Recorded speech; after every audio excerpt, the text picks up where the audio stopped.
Hello everybody, welcome back to my channel, The Medieval Reader. So, this past week and now this week, it's been a bit stressful. Just a lot of things due, and it doesn't help that a lot of the French works that we read all deal with existential themes. They're not the most optimistic books, and graduate students need optimistic things at the end of the semester, that's for sure. So yeah, I just needed a little break, and BookTube is always a nice escape from life. So I will do the end of the year book tag, and then afterward I want to talk a little bit about my experience writing every day on my blog, how that has gone, just some reflections on that. So first, book tag. Let's see, the questions here. First question, are there any books you started this year that you need to finish? Well, the only books that I have to finish are the books that I need to write about. So those are really the books I need to finish.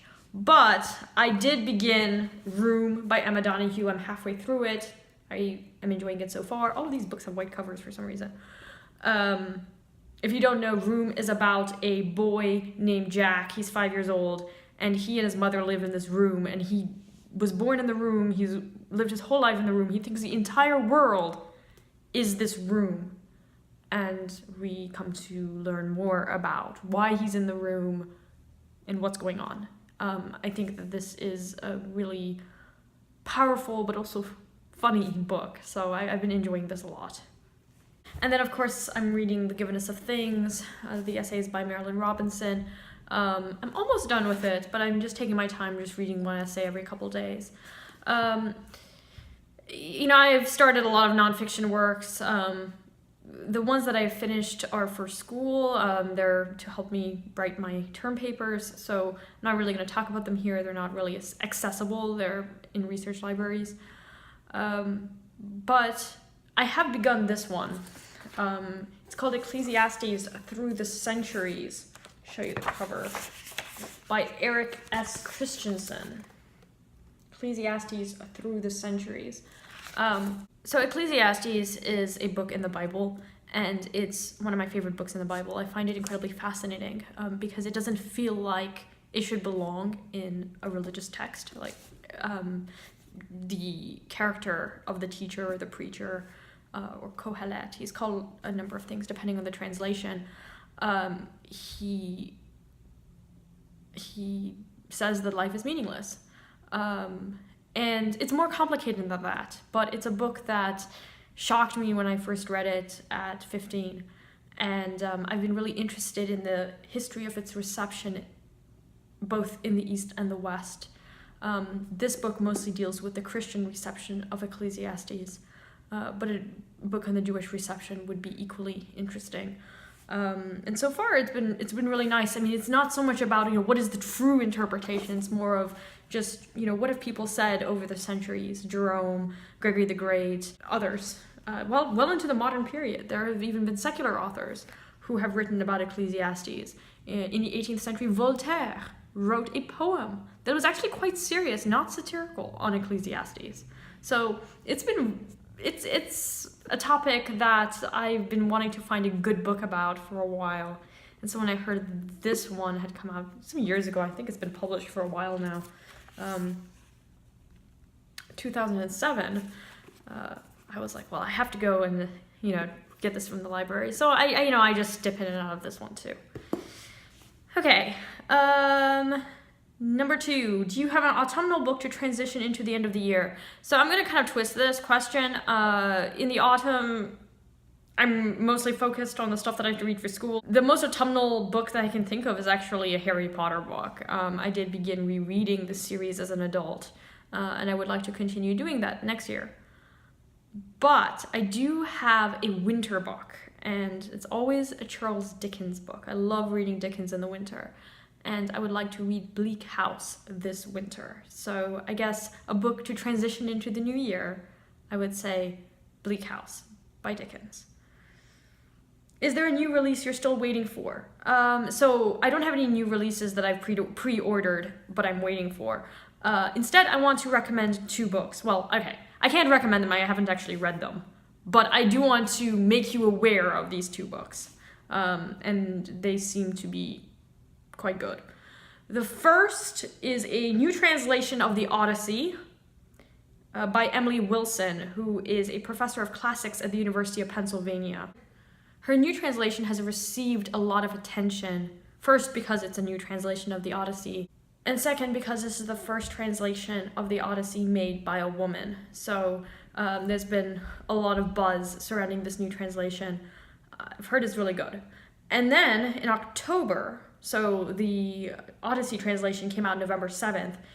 At the end of October, a new translation of Beowulf came out, published by Yale, and the translator is Stephen Mitchell. So those are really important texts, so you might want to check them out. I mean, I really look forward to reading them at some point when I have time. 4, is there a book you think could still shock you and become your favorite book of the year?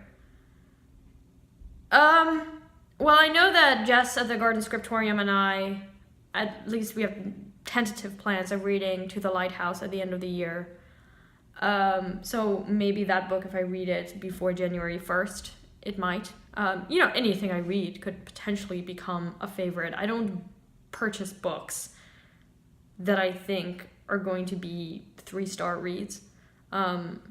So I do choose books because I think that they will have some kind of an impact on me. And 5, have you already started making reading plans for 2018?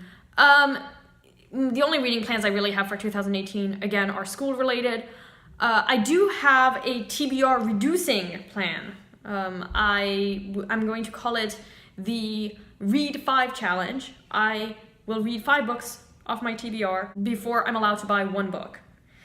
And I invite anybody else to join me because the more the merrier, we can support each other. It's something that I really want to do. I don't like the fact that I have such a large TBR, that I have all these unread books on my shelves. Personally, I want to reduce my TBR. And I know that is probably a New Year's resolution for quite a few people, so anyway, I'm going to call it the Read 5 Challenge.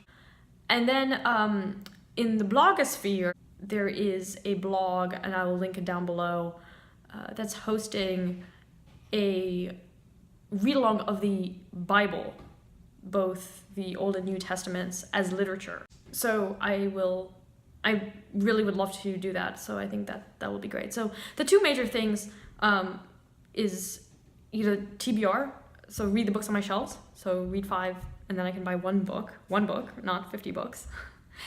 And then the second thing is to read the entire Bible next year as literature, so focusing on the way the stories are structured, thinking about themes, those sort of things. So yeah, that's the tag. And now I want to talk a little bit about writing on my blog every day. So I have been writing 500 words on my blog every single day since November 1st.